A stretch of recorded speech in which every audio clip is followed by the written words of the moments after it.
নমস্কাৰ, আসসালামু আলাইকুম। মই ফাৰহান আপোনালোকক মোৰ চেনেলটোলৈ স্বাগতম জনাইছো। আপোনালোকে গম পাইছে যে সোশ্যাল মিডিয়াত আলফাৰ মুখ্য সেনাধ্যক্ষ পৰেশ বৰুৱাৰ এটা পোষ্ট বা তেওঁৰ মতামত ভাইৰেল হৈ আছে। তেওঁ কৈছে যে শেহতীয়াকৈ মুখ্যমন্ত্ৰীয়ে যি SOP উলিয়াইছে জুবিন ক্ষেত্ৰলৈ যোৱাৰ যে নিশা 10 বজাৰ পিছত জুবিন ক্ষেত্ৰলৈ যাব নোৱাৰে, তো সেই SOPক সমৰ্থন কৰি পৰেশ বৰুৱাই এটা কথা কৈছে যে ৰাতি টোপনি ক্ষতি হলে মানুহৰ আয়ুস কমে। এই কথাটোৰ বাবে এনেকুৱা এটা তৰল তুলুঙা কথাৰ বাবে পৰেশ বৰুৱাক ধিক্কাৰ দিছো, গৰিহণা জনাইছো যে তেওঁৰ দৰে এজন মানুহে যিয়ে স্বাধীন অসমৰ সপোন দেখিছিল, যিয়ে অসমক স্বাধীন কৰাৰ কথা কৈছিল, যিয়ে ভাৰত ৰাষ্ট্ৰৰ বিৰুদ্ধে যুঁজে, সেই তেনেকুৱা এজন মানুহৰ মুখত এনেকুৱা কথাই তুলুঙা তৰল কথাই শোভা নাপায়। যিটো সময়ত পৰেশ বৰুৱাই এটা সময়ত মাৰোৱাৰীক আক্ৰমণ কৰিছিল, বিহাৰীক আক্ৰমণ কৰিছিল, অনা অসমীয়াৰ বিৰুদ্ধে তেওঁ যুঁজিছিল, আজি সেই পৰেশ বৰুৱাই অসমীয়াৰ প্ৰাণৰ শিল্পী জুবিনদাটো কোনো অনা অসমীয়া নাছিল, তেওঁতো খাটি খোৱা প্ৰকৃত অসমীয়া আছিল, খাটি অসমীয়া আমাৰ প্ৰাণৰ। সেই মানুহজনৰ ন্যায়ৰ বাবে মাত মতাৰ পৰিৱৰ্তে চৰকাৰক হেঁচা দিয়াৰ পৰিৱৰ্তে তেওঁক চৰকাৰৰ লগত সুৰ মিলাই কথা কৈছে। গতিকে মানুহৰ আৰু বুজিবলৈ বাকী নাই যে পৰেশ বৰুৱা এতিয়া তেওঁৰ ভূমিকাটোক লৈ সকলো মানুহৰে সন্দেহ উপজিছে। তেওঁ যে এনেকুৱা এটা কথা ক'ব আমি সপোনতো ভবা নাছিলোঁ।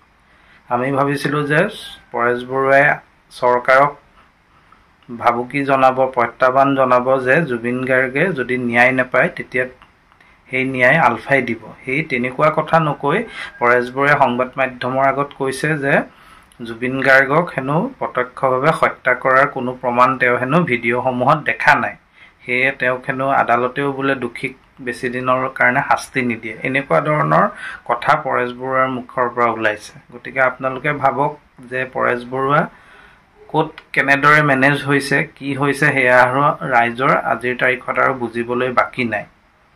পৰেশ বৰুৱাৰ দৰে মানুহে যিয়ে সদায় অনা অসমীয়াৰ বিৰুদ্ধে সোচ্চাৰ হয়, সৰব হয়, যিয়ে অসমীয়া জাতিৰ অস্তিত্ব ৰক্ষাৰ কথা কয়, খিলঞ্জীয়াৰ সুৰক্ষিত ভৱিষ্যতৰ কথা কয়, সেই পৰেশ বৰুৱাই আজি প্ৰাণৰ শিল্পী, যিগৰাকী শিল্পীৰ বাবে লাখ লাখ মানুহ ৰাজপথত ওলাই আহিছে, কান্দিছে, ন্যায়ৰ বাবে প্ৰতিবাদ কৰিছে, সেই মানুহজন আজি মাহ পাৰ হৈ গ'ল, এতিয়াও জুবিন ক্ষেত্ৰত মানুহ দিনে নিশাই মানুহ ভৰি থাকে। সেই প্ৰাণৰ শিল্পীজনৰ ক্ষেত্ৰত তেওঁ কৈছে যে ৰাতি 10 বজাৰ পাছত গ'লে মানুহৰ হেনো টোপনি ক্ষতি হয়, আয়ুস কমে। পৰেশ বৰুৱা ডাঙৰীয়া, আপুনি পাহৰিব পাৰে, কিন্তু অসমৰ ৰাইজে, অসমীয়াই পাহৰা নাই 2004 চনৰ 15 আগষ্টৰ সেই দিনটো, কলা দিন, যিটো অসমৰ ইতিহাসৰ এটা ভয়াৱহ কলা দিন হিচাপে সদায় লিপিবদ্ধ হৈ থাকিব। সেই দিনটোত আপোনাৰ সংগঠনৰ দ্বাৰা বোমা বিস্ফোৰণত কণ কণ শিশুৱে প্ৰাণ হেৰুৱাইছিল। সেই যে শিশুবোৰ, সেই শিশুৰ পিতৃ মাতৃৰ বুকুত আজিও সেই জুইকৰা জ্বলি আছে। আপুনি সেই শিশু হত্যাকাৰী নাম পাইছে আজি তাৰিখত, সেইগৰাকী ব্যক্তি হৈ আপুনি আমাক জ্ঞান দিব নালাগে যে টোপনি ক্ষতি হয়, আয়ুস কমে। আপুনি এসময়ত অসমীয়া তেজাল যুৱকৰ আয়ুস আপুনি শেষ কৰিছিলে। গতিকে আপুনি আমাক উপদেশ দিয়াৰ প্ৰয়োজন নাই। গতিকে আমি আপোনাক আহ্বান জনাইছোঁ যে যদি পাৰে আপুনি নিজৰ অসমীয়া হিচাপে নিজৰ দায়িত্ব পালন কৰক। প্ৰাণৰ শিল্পী জুবিনদাৰ ন্যায়ৰ বাবে মাত মাতক, চৰকাৰক হেঁচা দিয়ক।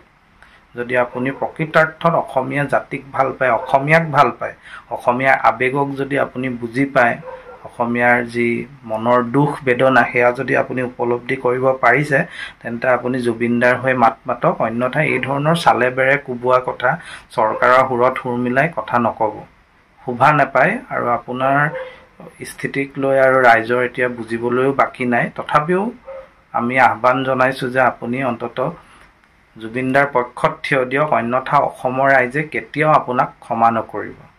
আজিৰ ভিডিঅ'টো ইমানতে সামৰিছোঁ। পুনৰ এটা নতুন ভিডিঅ'ৰ সৈতে লগ পাম। ধন্যবাদ।